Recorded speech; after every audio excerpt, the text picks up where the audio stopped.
Bueno, seguimos aquí en La Brújula por Radio La Luna, son las 12 horas y ya estamos en contacto con Raúl Montenegro, biólogo y premio Nobel alternativo. Raúl, buenos días. ¿Qué tal? Buen día, un gusto realmente.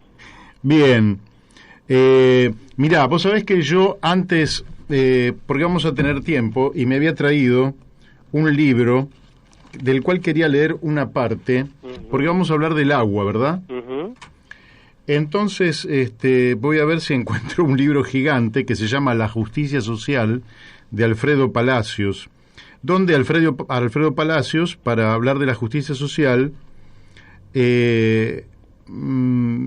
recorre 2500 años, por decirlo de alguna manera, y entonces habla de los de Isaías, ¿verdad? Los profetas, antes de Cristo, ¿verdad?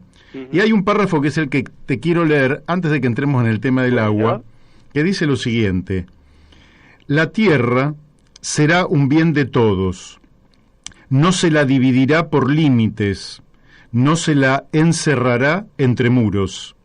Si la tierra no estuviera tan lejos del cielo, los ricos se hubieran arreglado de modo que la luz no fuese repartida por igual. El sol, comprado a precio de oro, no luciría más que para ellos, y hubieran forzado a Dios a hacer otro mundo para los pobres. Bueno, esto tiene como 2500 años, quiere decir que nada nuevo bajo el sol. Independientemente como siga la nota, te voy a agradecer si me podés mandar la cita, porque realmente me parece valiosísima. Bueno, ¿cómo no? ¿Sí? ¿Cómo no? Te la voy a enviar porque a mí también me parece que es increíble que estemos desde hace 2500 años diciendo si los bienes comunes, los bienes que son de todos, que hacen a la vida, pueden ser apropiados por unos pocos. Pero la pregunta que te quería hacer después de esto es, ¿cómo estás viendo eso de que el agua comenzó a cotizar en Wall Street? Bueno, primero lo importante es relativizarla, por lo menos a ese episodio, ¿no? Porque en realidad se refiere a realmente a un episodio que es particularmente el estado de California. O sea, no es una situación generalizada, por ejemplo, a todos los Estados Unidos, sino es específicamente a una situación que tiene un límite geográfico claro, que es ese estado, ¿no? O sea, eso me parece importante. Bien. Por lo tanto, no es algo general.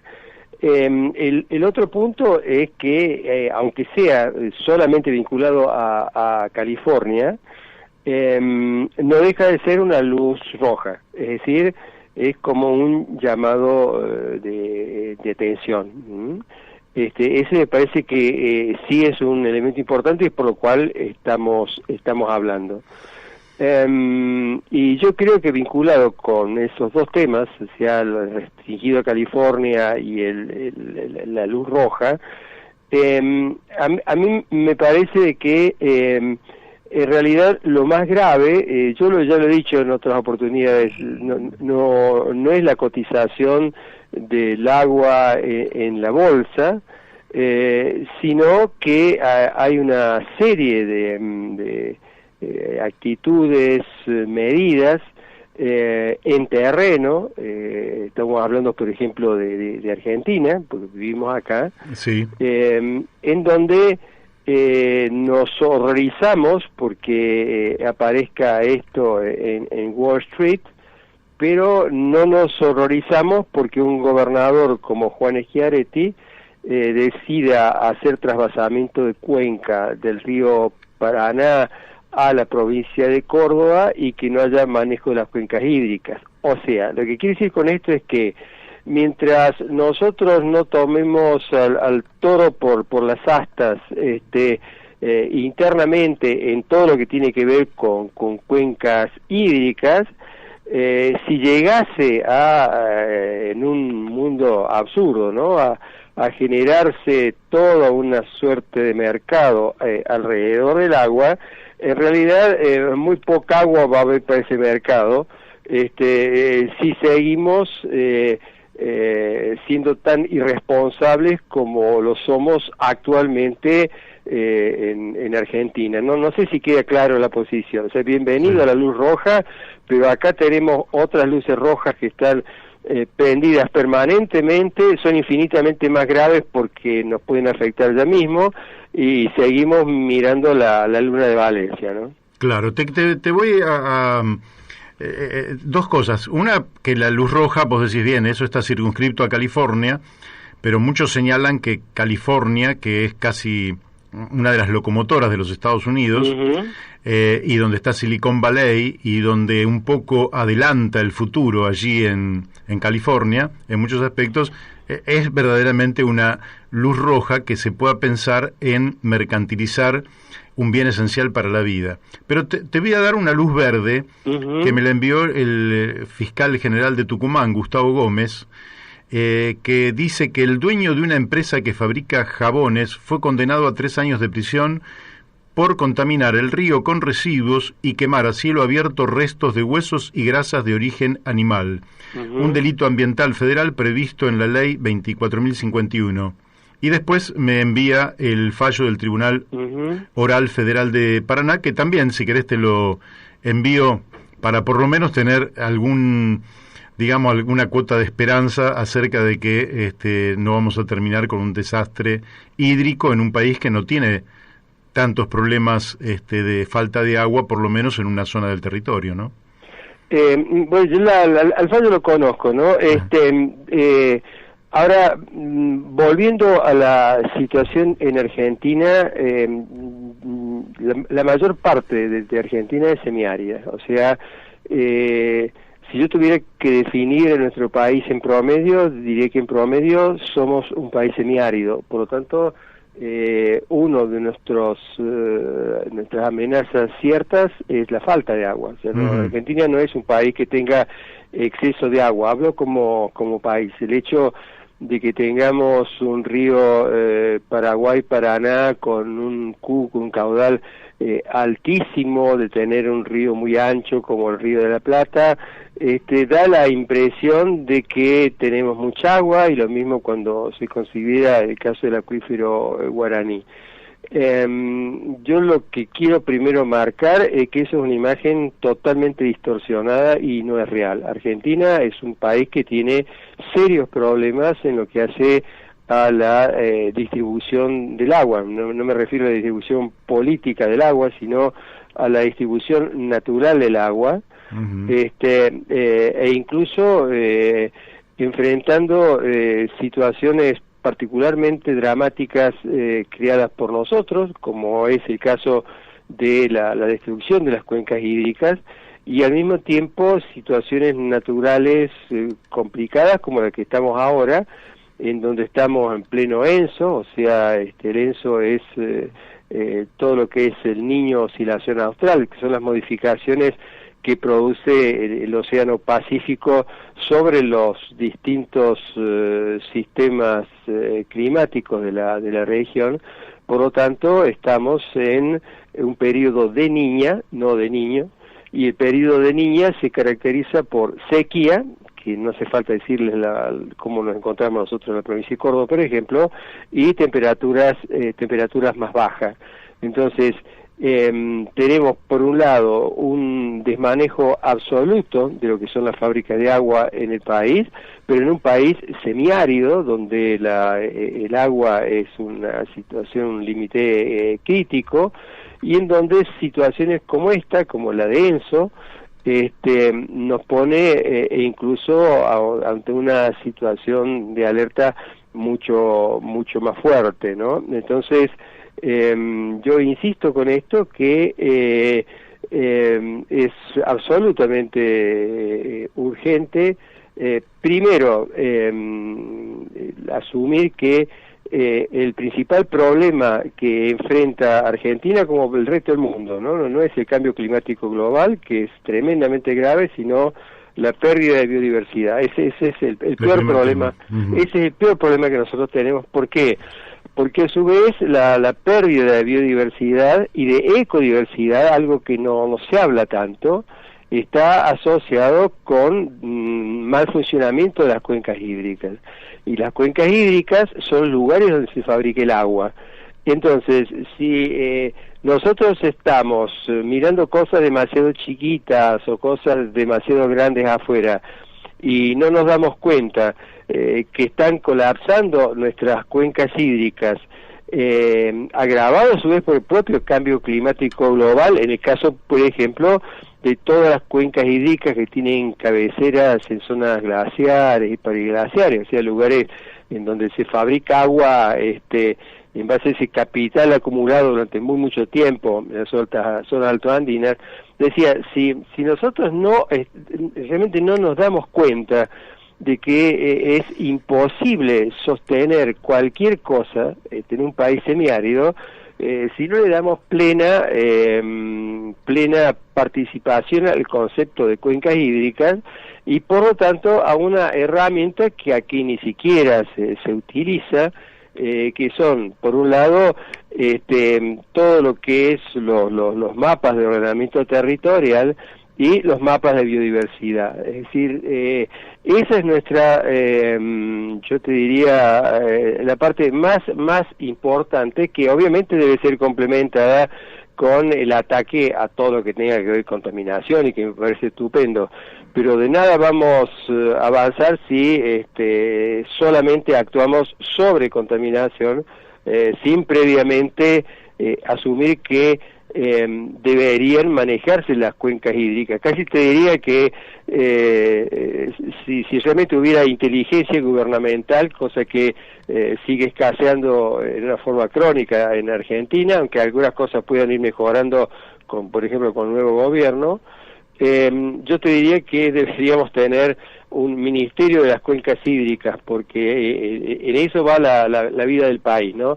No va ni en el fracking, ni en los cerdos que quieren criar de China, ni en el maíz transgénico, ni en el trigo transgénico, sino en el buen funcionamiento de las cuencas hídricas. Ahora porque me manda un amigo, Alberto Fonseca de Córdoba, me manda que Córdoba tiene su primer consorcio de gestión integrada de cuencas hídricas. ¿Por qué no nos comentás de qué se trata esto? No tengo ni idea. Yo la verdad es que es la primera vez que lo siento. Lo único que sí puedo decirte es que en Córdoba las cuencas hídricas no son manejadas ni por ningún consorcio ni por ninguna autoridad gubernamental. O sea, en Córdoba las cuencas hídricas, y me ha tocado participar, yo tuve una experiencia pública al comienzo de la democracia como subsecretario de Gestión Ambiental en el gobierno de Córdoba como independiente.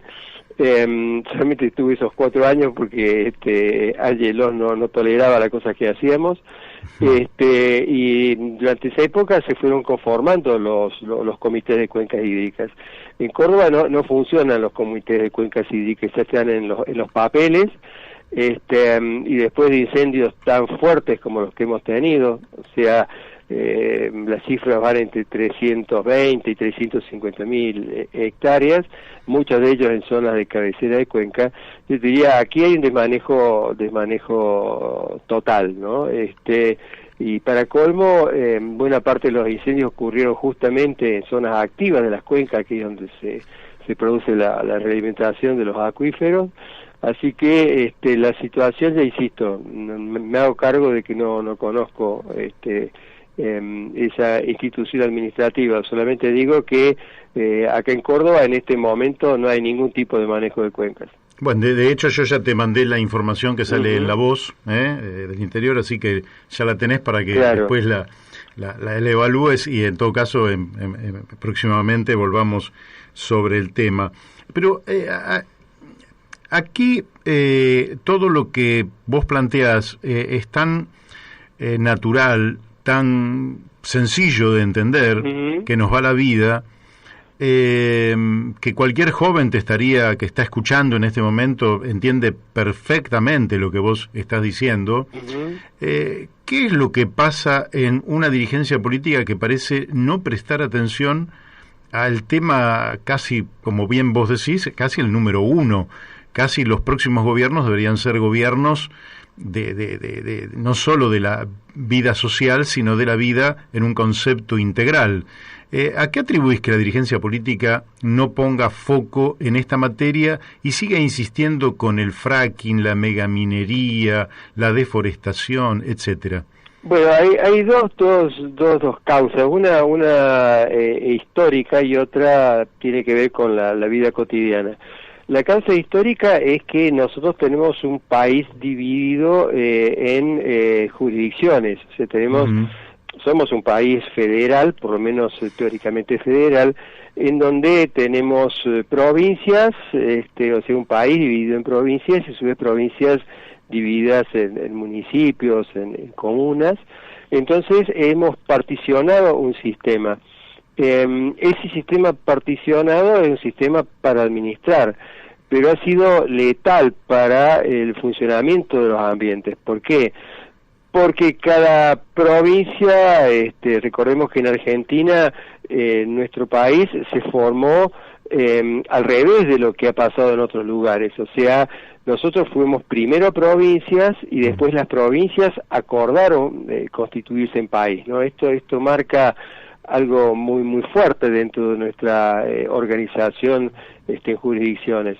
Entonces decía, se particionó. Entonces, una provincia, de acuerdo al gobierno de turno, toma decisiones sobre lo que son sus ambientes, ¿no? Que no necesariamente tiene que ver con la decisión que toma con la provincia vecina y muchas veces sin coherencia alguna con lo que se decide a nivel nacional. Entonces, el primer problema que tenemos es que ambientes que han venido funcionando como ambientes, imaginemos todo lo que es la provincia biogeográfica chaqueña, todo lo que es el ecosistema chaqueño, o la provincia biogeográfica del Espinal o de la Estepa Pampeana, eso existe en los libros de texto, pero en la vida real están divididas en jurisdicciones. Y esas jurisdicciones toman decisiones que no tienen nada que ver. Pensemos que en Salta en este momento el propio gobierno está tratando de hacer todas las presiones posibles para que quede autorizado un desmonte de 6.000 hectáreas, ¿no? En un país donde más del 80% de todos los bosques nativos ya han sido destruidos. Entonces, este es uno de los principales problemas, es decir, cada jurisdicción actúa como una especie de planeta independiente, y en el caso del planeta Córdoba, por ejemplo, encima tenemos a un inútil como Juan Schiaretti, que obviamente sabe tanto de ambiente como yo de tejido de crochet.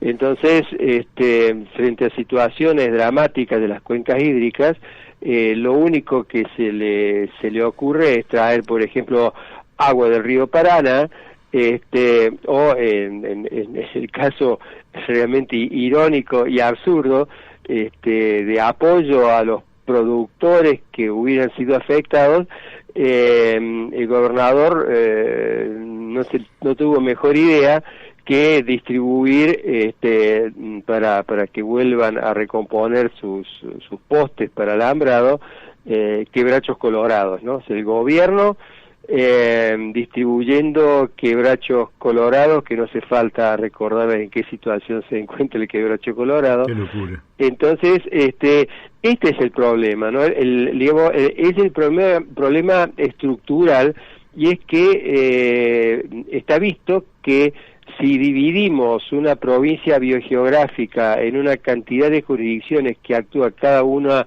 a su criterio, estamos en problemas. Y yo te decía que además de la parte histórica está la actual.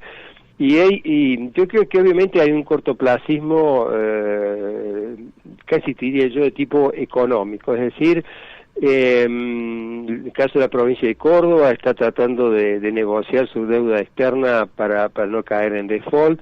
El gobierno nacional necesita urgentemente dólares frescos.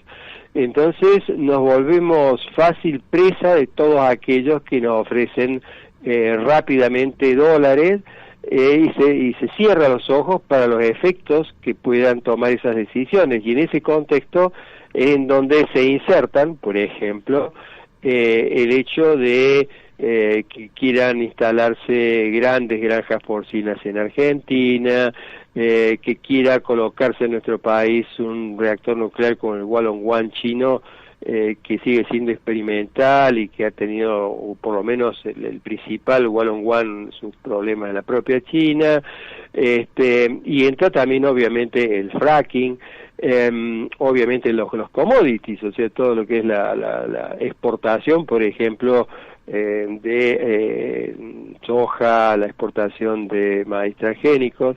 Entonces, yo diría que esta mezcla entre las jurisdicciones totalmente incoherentes, porque la COFEMA existe en los papeles pero no coordina nada, o sea, es un lugar donde asientan sus traseros los representantes de ambiente del país, pero no se les ocurre tocar estos temas que estamos nosotros hablando ahora, y además insisto, la necesidad que para el corto plazo que tienen los gobiernos, hablo de la nación, las provincias, incluso los municipios, de tener dólares. Entonces si pudieran exportar a su abuelita lo harían. Entonces yo creo que esta mezcla explica perfectamente lo que está pasando, ¿no?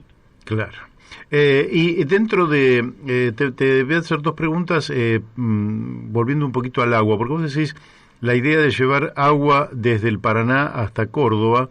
Acá en el área donde está la radio, que es el oeste del Gran Buenos Aires, se hizo un ducto que toma agua del Río de la Plata y introduce el agua, ya no es agua de pozo, sino que es el agua que viene del Río de la Plata y genera, que el usuario de esta zona densamente poblada tenga una cantidad abundante de agua, ¿verdad? Me gustaría que nos expliques, porque el que nos está escuchando dice, pero no me parece mala la idea de Schiaretti, claro, de llevar agua del río Paraná hasta Córdoba, porque nos expliques por qué. Y la otra que te quería preguntar es por el tema del Atuel, donde es un conflicto histórico, donde antiguamente, o no tan antiguamente, hace 70 años atrás, el agua del Atuel llegaba al oeste pampeano, de la Pampa, y luego ya no llegó más. Ahí hubo un conflicto judicial, incluso intervino la Corte Suprema de Justicia, y me gustaría que nos comentaras tus opiniones sobre estos dos temas. Bueno, empiezo por la segunda, porque la verdadera respuesta es simple, porque tiene que ver con algo que ya habíamos hablado antes. Estos problemas surgen cuando existe un conflicto entre una cuenca hídrica de funcionamiento interprovincial y provincias en donde cada jurisdicción tira para su lado. O sea, no tiene mucha más explicaciones que esas. Si hubiera un sistema inteligente y socialmente razonable de funcionamiento, nunca debió haber un problema. Deberían haberse ajustado ambas jurisdicciones al mejor funcionamiento de la cuenca, porque a su vez, mientras se daban todos estos debates entre jurisdicciones que nunca mostraron gran inteligencia en trabajar en forma conjunta, la propia cuenca se iba degradando. Pensemos que no es lo mismo los que están en la parte baja de una cuenca que aquellos que están en la parte de cuenca activa, que es en donde se fabrica verdaderamente el agua.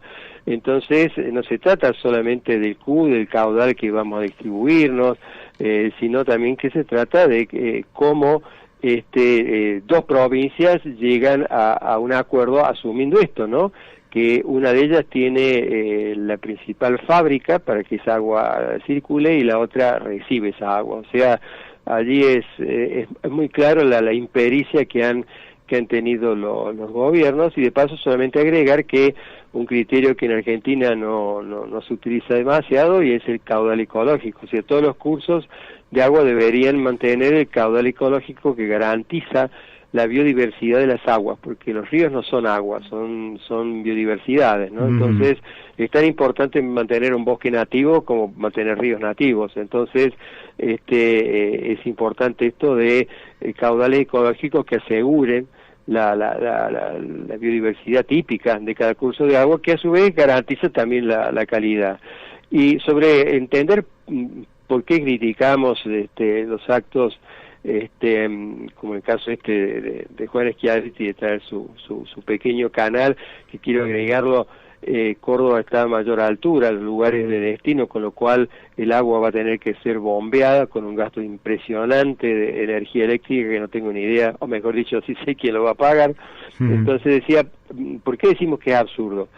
El asunto es el siguiente, en el caso de Córdoba, todas las sierras, que geomorfológicamente se llaman macizo antiguo, unas montañas más antiguas de Argentina, nosotros tenemos un régimen monzónico, es decir, generalmente llueve en verano y tenemos sequía en invierno, más este año con la Niña.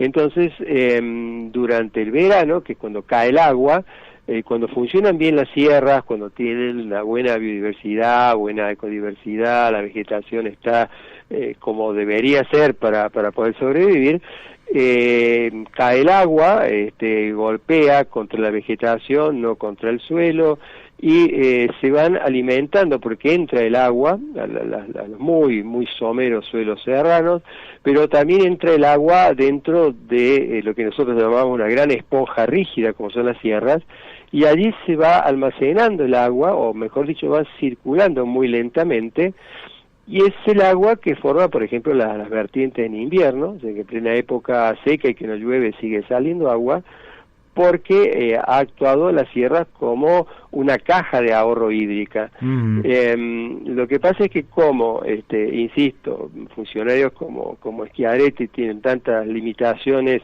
de conocimientos, y lo mismo pasa para muchos de sus asesores, han venido descuidando las cuencas hídricas, más el golpe que nos ha dado el fuego este año. Entonces, esas esponjas ya no funcionan tanto como reserva, porque dejan de reservar, dejan de tener tanta agua, y seguramente las peores crisis las vamos a vivir en el invierno de 2021. Entonces, cuando se descuida el funcionamiento de las cuencas hídricas, simplemente descuidamos el disponible de agua, porque no alcanza a contener diques que almacenen agua. Necesitamos todo un sistema de fábrica de agua en funcionamiento, y jamás un canal, sobre todo piensa en el caso de Córdoba, toda esta zona montañosa, el agua que va a venir del Paraná obviamente no va a ser distribuida allí, solamente va a poder ser utilizada en zonas de llanura, como es el caso que me estabas hablando vos. Entonces, imagínense que descuidamos las cuencas hídricas, y encima el agua que viene del Paraná no va a poder ser distribuido a las zonas de montaña. El cuadro no es nada grato, pero cuando tenemos tanta miopía para ver cómo funciona, uno se lo explica claramente, ¿no? El agua, en realidad, lo que debería hacer cada comunidad, en donde asumo que cuanto más gente haya y más dotación per cápita, más consumo va a haber, uno debería siempre asumir que debería tratar de administrarse el agua en función de las capacidades de carga, en función de las limitaciones que cada lugar tiene. Claro. Y no siempre acudir a canales que van a traer desde lugares salvadores, y en esto no solamente ajustarse al agua que uno tiene, sino también el tema de ahorro de agua, porque en todo esto a mí me pone un poco frenético de que no se hable de ahorro del agua. Hay lugares, en Las Jarillas, por ejemplo, en Córdoba, donde la gente tiene una dotación de 10 litros por persona por día. Hay lugares en donde está la dotación en 400 litros habitante día, y hay gente en Buenos Aires, muchas que tienen consumos 2, 3, 4.000 litros habitante día. Entonces eso también forma parte del problema, o sea, no solamente adaptarse a cuánta agua disponible hay en una región y cuidar las cuencas hídricas mancomunadamente que la proveen, sino también revisar cómo estamos utilizando el agua, ¿no? Entonces es parte de la situación. Entonces a mí me parece bárbaro que uno se preocupe con lo que está pasando con el valor de las acciones en Wall Street por California, pero la verdad es que para mí el problema más serio no está ni en California ni está en la bolsa de Nueva York, sino que está en la total inoperancia que tenemos nosotros acá para cuidar el recurso, porque si no lo hacemos, para cuando haya de pronto que uno está peleando para que eso no pase, ¿no? Pero para cuando cotice en bolsa el agua del río Paraná, cuando nos demos cuenta, ya vamos a tener destruidas todas nuestras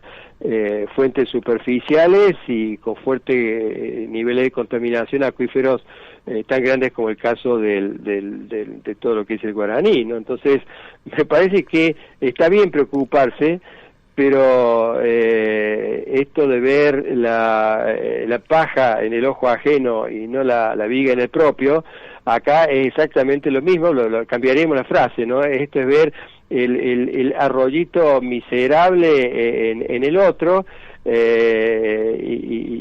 no darse cuenta el gigantesco Amazonas que tenemos nosotros en los ojos. Claro. Sí, está. No, pero siempre son buenas motivaciones para entrar a los temas, ¿no? Totalmente.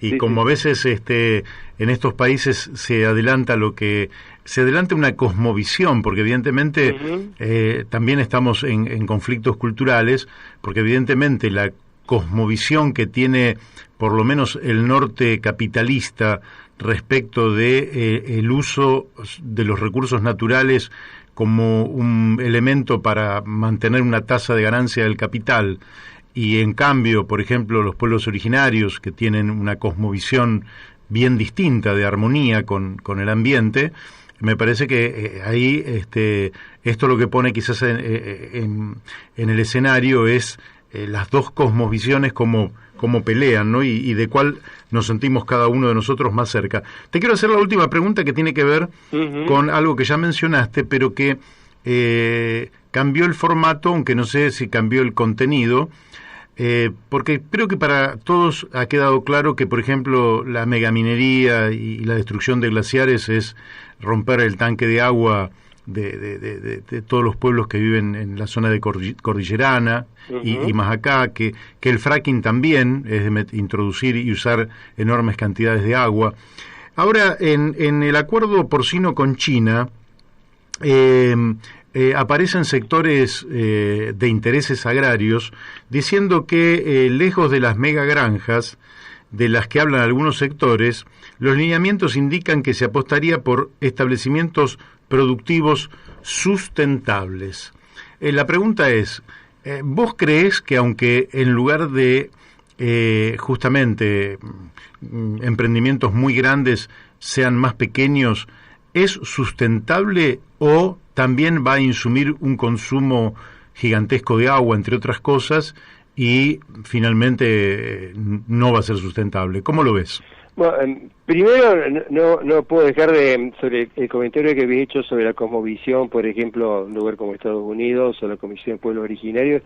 Quiero aclarar que la cosmovisión que hay en Estados Unidos es la misma cosmovisión que tenemos en Argentina, o sea, no hay ninguna diferencia en este momento, o sea que no hace falta esperar ningún avance en Wall Street, porque la misma visión economicista, productivista y de generar recursos a todo precio es la misma y el enfermizo modelo que tenemos tanto en Estados Unidos como en Argentina en este momento, si no, no estaríamos enfrentando tantos problemas como que estamos enfrentando. O sea, digamos que no tenemos distancia, realmente somos lo mismo, solo que acá se habla en castellano. Con respecto a la palabra sustentable, a mí me produce escozor, porque es casi como un tacho de pintura verde, pero es pintura verde. Realmente no se puede hablar si yo no estoy midiendo la huella hídrica, por usar un concepto que se usa en muchos lugares, ¿no? Es decir, la huella hídrica, ¿qué quiere decir? Bueno, simplemente es ver cuál es la provisión real que yo tengo de agua en un lugar, en función de cómo anda la cuenca hídrica, sus fortalezas, sus debilidades, y cuánto utilizo de ese sistema sin, por ejemplo, alterar el caudal ecológico del que hablamos recién, o de pronto el disponible de agua subterránea. Entonces, mal se puede colocar pintura verde a cualquier cosa, al fracking, que es un super consumidor de agua, a la mega minería, otro consumidor de agua, que de paso se ha dicho, cuando uno habla de mega minas, a mí me causa mucha gracia la palabra. En realidad las mega mineras lo primero que buscan es agua. Si no hay agua no hay megaminería. Entonces para mí en realidad la megaminería son empresas que buscan agua y después usan esa agua para extraer el mineral. Entonces decía que en el caso en donde nosotros tenemos actividades que con un gran tacho de pintura verde en la puerta, y yo le diría, mire, la verdad es que yo no les creo. Cuando hagamos un análisis de la huella hídrica, veamos cómo se conecta su actividad con el agua disponible, vamos a hablar. Entonces, insisto, acá, por esa misma visión generalizada, capitalista, ignorante de cómo funcionan nuestros sistemas vivos, la urgencia de tener dólares frescos y de poder ganar las próximas elecciones, todo eso termina distorsionando algo que a mí me parece fundamental, y es que no podemos tomar decisiones sin saber cómo es nuestra huella hídrica en un país donde, insisto, la inmensa mayoría del país es semiárido, en donde no somos ricos en agua, ni mucho menos. Entonces, bueno, lo que pase de aquí en más dependerá un poco de la inteligencia para unir, llamémosla buena ciencia, observación colectiva, con decisiones de gobierno. Por ahora nada de eso está ocurriendo, quiero aclarar. O sea, esto es en potencial. Sería ideal que esto pasara, pero en este momento va todo exactamente en sentido opuesto. Bien, clarísimo, pero te dije que era la última, pero ahora me estoy como tentado a hacer una más, que tiene que ver con estas granjas de porcinos en este acuerdo con ya una superpotencia, ¿verdad? Independientemente de que se denomine capitalista o socialista, es una superpotencia, 1.400 millones de habitantes, con una visión estratégica para ellos, con una planificación bastante estricta, donde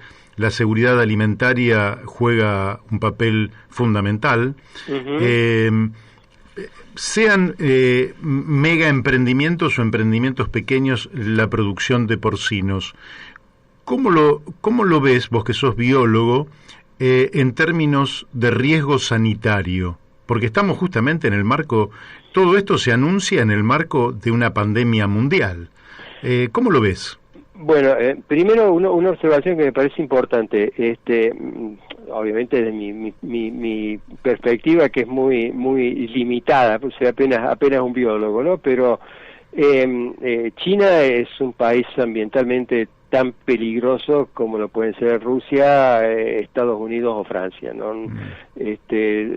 Son amenazas ciertas para el resto, pero en el caso particular de China se da una situación especial.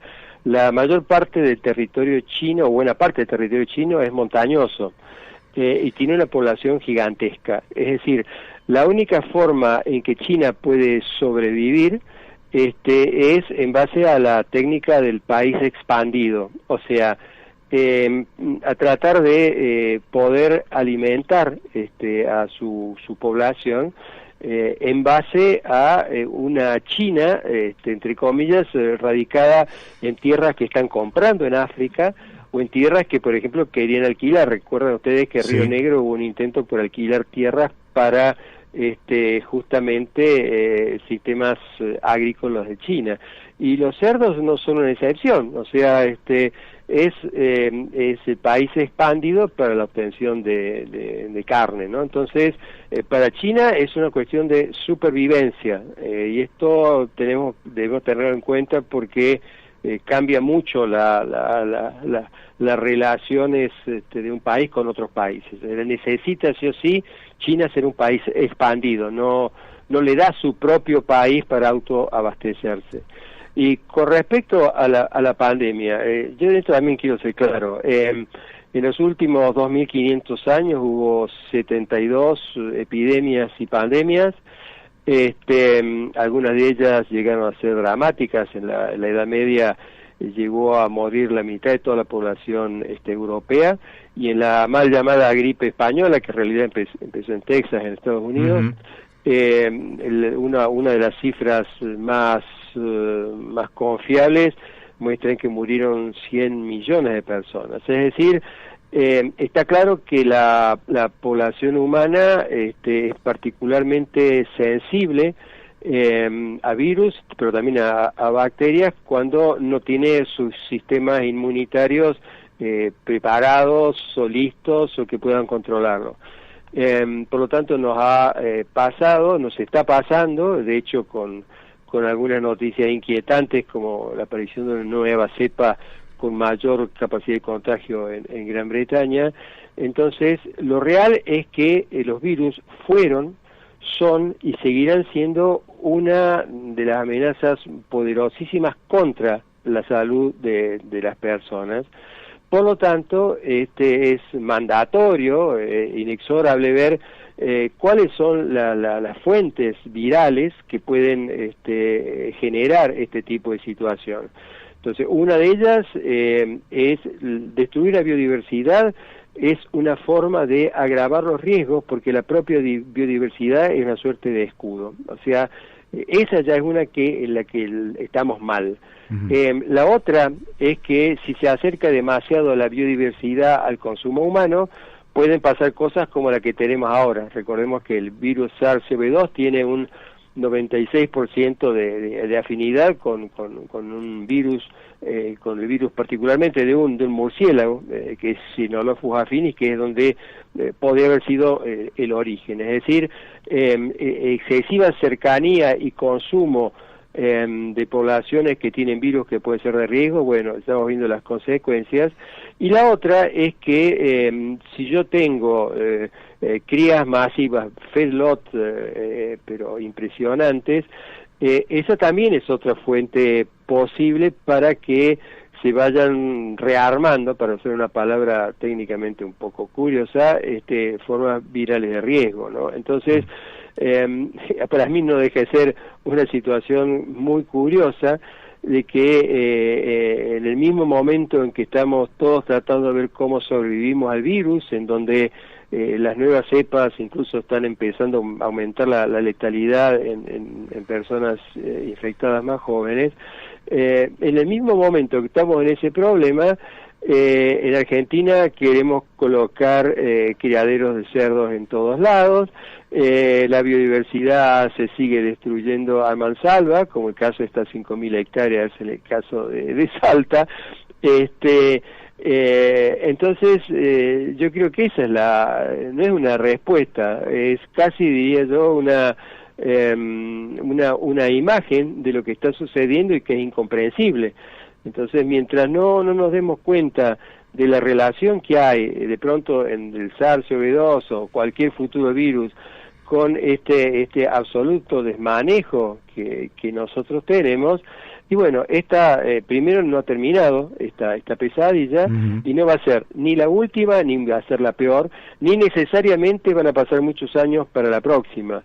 Entonces, me parece que, bueno, yo lo único que yo a veces pido, ¿no?, es que entre todos lo queremos pensar, pero también, sobre todo, piensen los que toman decisiones, para darse cuenta que hay decisiones peligrosas. Y Argentina está en este momento en la peor situación ambiental de toda su historia. Nunca tuvo tanto ambiente destruido, nunca tuvo tantas amenazas, ni nunca tuvo tanta vulnerabilidad. Y eso para mí es una prioridad que obviamente no es la prioridad ni siquiera para Juan Cabandier, ni mucho menos para muchos de quienes están a cargo de ambiente en las provincias, ¿no? Entonces, como no están de acuerdo, creo, o por lo menos no lo ven, me parece que sí, la presión social de todos aquellos sectores que lo vean tiene que aumentarse, ¿no? Para mí la clave en situaciones como estas es que tiene que haber una movilización social de los sectores que tengan claro estos riesgos, para que no no aumenten las amenazas. No es justo de que coloquen fábricas de virus potencialmente patógenos cuando estamos en plena pandemia, ¿no? Bien, clarísimo. Bueno, todo este realismo vamos a tratar de encubrirlo con buenos deseos, por lo menos para cambiar el ánimo. Así que lo que vamos a hacer es desearte que pases unas lindas fiestas, que tengas una feliz Navidad, que empieces bien el 2021 y seguiremos remando el año que viene. Perfecto, de ya muchas gracias, y para mí el elemento más positivo y más espectacular es que don Martin Luther King decía que la gran tragedia de los pueblos contemporáneos no era solamente el grito de los gobernantes autoritarios, sino el silencio de la gente buena. Yo creo que si en Argentina algo me queda claro, está pasando en Chubut, está pasando acá contra una autovía que el inefable de Schiaretti quiere imponer, es que en Argentina el silencio está roto. Y esa es la mejor noticia del 2020 y va a ser mejor noticia todavía en el 2021, ¿no? Y esa es una hermosa noticia. Claro, y la lucha por la vida va a ser dura, pero la vamos a ganar. Totalmente. Bueno, fuerte abrazo. Muchas gracias. Fuerte abrazo. Chao, hasta luego. Sí. Felices fiestas para todos. Gracias. Bueno, ustedes han escuchado a Raúl Montenegro, Acá, por ejemplo, Graciela dice, Raúl Montenegro, excelente, muy claro y didáctico. Lástima que los gobernantes no escuchen.